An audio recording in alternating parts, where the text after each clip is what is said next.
Hey guys, Jonah here once again with another beer review. Feeling a bit better today once again, and yeah, gonna do another one from the Scandi beer. It should be Scandi Brew beer box, which I think was February's box, if I remember. I'm slowly getting there, dear viewer. I'm slowly catching up. And we're back in Sweden. I've shown you this already, I think. Um, we're back for the second round with these guys from Gothenburg, Beerbliotek. And this is a dark one. Good article in there. Robin Gilmore, Shalom to you.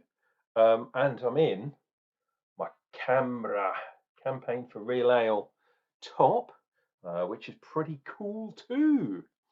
As you all know, I like a bit of camera action. Right, so unlike, well, it's very similar, apart from the colours. The actual logo is near enough identical, but they've used different colours in this one. And you will remember that I was not impressed at all with yesterday's beer. This one is called Shades of Darkness. It's number 370. And it's meant to be an Irish stout, rich, velvety, and alluring. Ooh, lovely.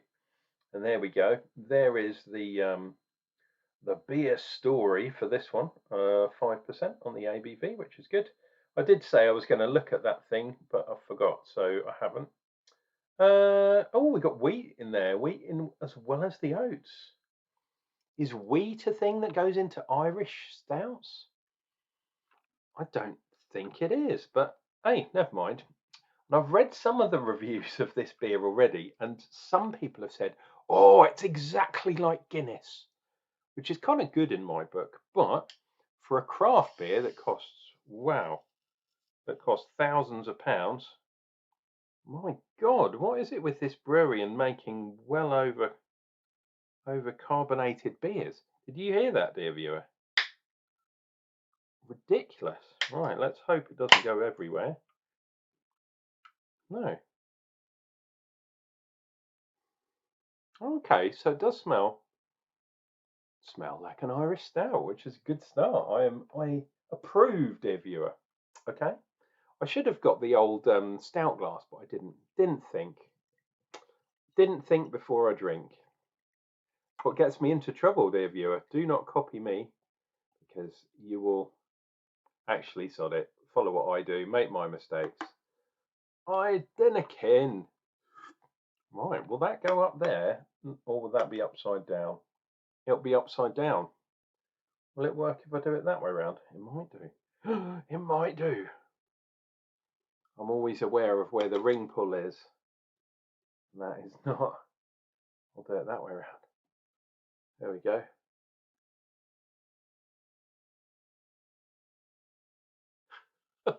Whatever that is. Give myself some options.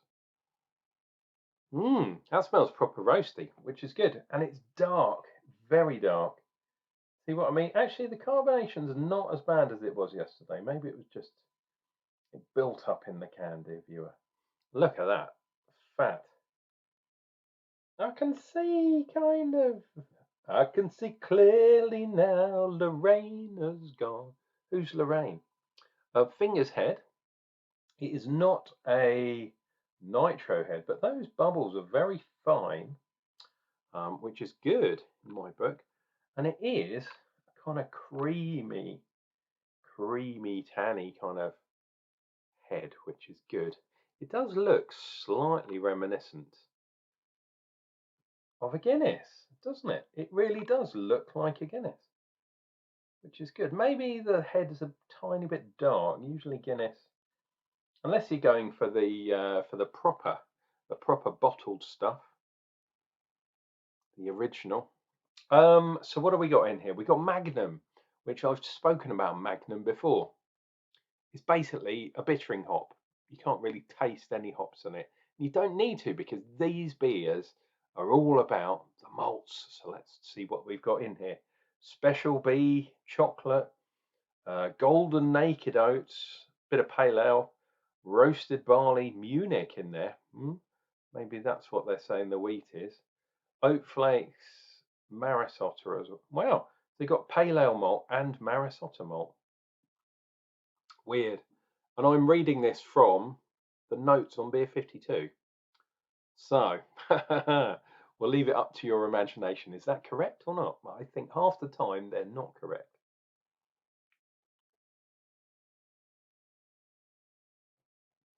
But it does have that really dark, sort of dirty. Actually, what's the ABV? Did I tell you, dear viewer? 5% on the ABV. You probably saw it, but I didn't mention it, I don't think. Or maybe I did, but anyway, I'll show you again.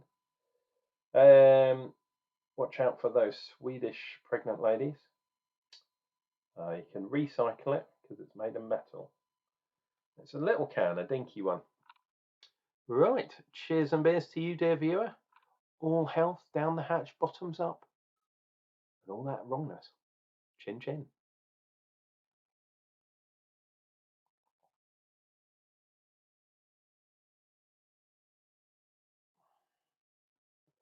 Oh, oh.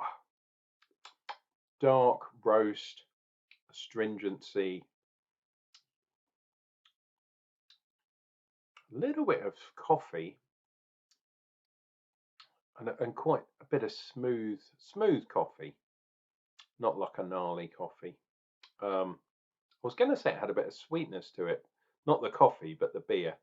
Maybe that's true. It's just taking the edge off. How bitter and astringent this actually is. Is it like a Guinness? No. Nowhere near, in fact. There's a lot more astringency, a lot more darkness, grittiness.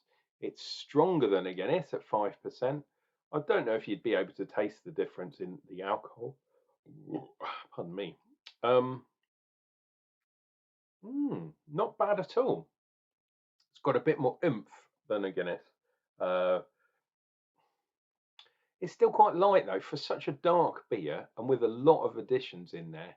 You know, we're talking the wheats, the oats, that kind of thing. The Munich. I mean, Munich is a sort of wheaty type thing anyway. Yeah, tastes stronger, as in stronger flavours.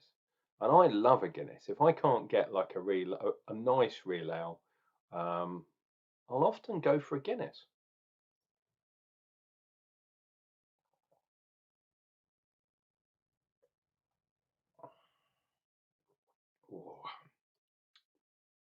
Mmm, that's proper dark and roasty. But when you go really dark, especially with things like chocolate malt, dark and bitter, and when I say bitter, I don't mean a hot bitterness, I mean malt bitterness. You get behind the bitterness, which I don't mind, you do get that kind of astringency following it through. So you get astringency predominantly in the aftertaste, to be honest. And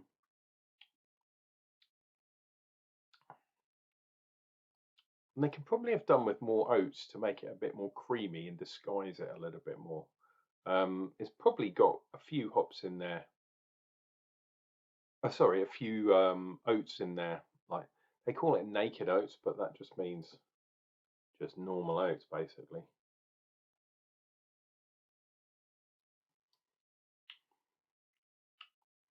That's actually not too bad. It's just a bit bitter.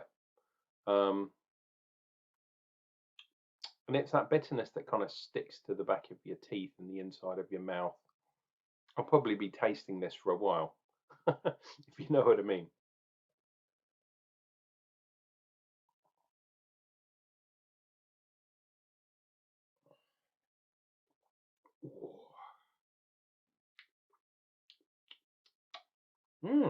Yeah, I'm actually quite enjoying this.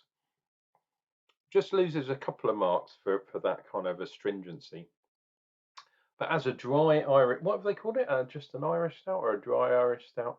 Oh, they just called it an Irish stout. I did this yesterday. Let's see. So that's Beerbliotek. Shades of Darkness. It says rich, velvety and alluring. Yeah, rich, velvety and alluring. No. Very bitter and astringent, I would say. In a true description. And that coffee's there as well, which is nice. I like that. Look at that though. Whoa. Big, fat, selfish line. Not so much up there. It's kind of disappeared. And on the back of the glass that I'm drinking out of, we'll have to dream up a name of those kind of, if those are sort of tide lines, what should we call those? Waves or something? That would be quite an interesting, yeah, interesting type of description for that kind of thing. And the beer itself, really, really dark, just a shade of complete blackness. But yeah, nice. I'm liking this much better than that really weird, weak and watery wrongness that we had yesterday.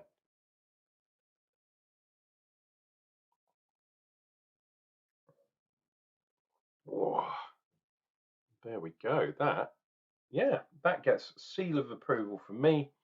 For people that aren't in Ireland, in Sweden, yeah, they've done a really good example of an Irish stout and quite simple, really simple bittering hop. You can use any hop theoretically, or any one that isn't really strong aroma or taste. Really nice mutual hop, Hercules, Magnum, um, even Fuggles and stuff I've seen before, some of the old school ones.